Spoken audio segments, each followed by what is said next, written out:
Welcome સંપૂર્ણ ગુજરાત.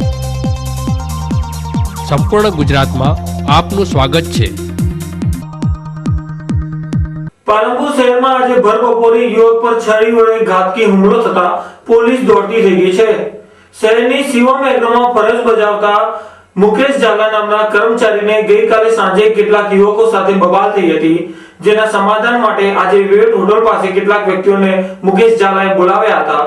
તે દરમિયાન જ મુકેશ ઝાલા પર કેટલાક વ્યક્તિઓએ છરી વડે ઘાતકી હુમલો કરતા તેમની હાલત ગંભીર થઈ હતી.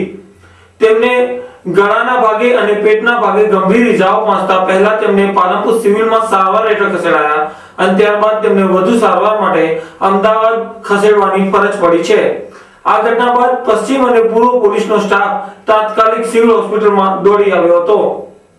બિનસત્તાવાર રીતે મળતી માહિતી મુજબ ગત રાત્રે બાઇક સ્ટન્ટ શો દરમિયાન જ મુકેશ ઝાલાને કેટલાક વ્યક્તિઓ સાથે હંગામો થયો હતો અને જે ઘટનાની અદાવતમાં જ આ છરી વડે હુમલો કરાયો હોવાનું પ્રાથમિક અનુમાન લગાવવામાં આવી રહ્યું છે. હવે જોવાનું એ છે કે પોલીસ આ કેસમાં શું કાર્યવાહી કરે છે અને આરોપીઓને કેટલી ઝડપથી પકડી પાડે છે.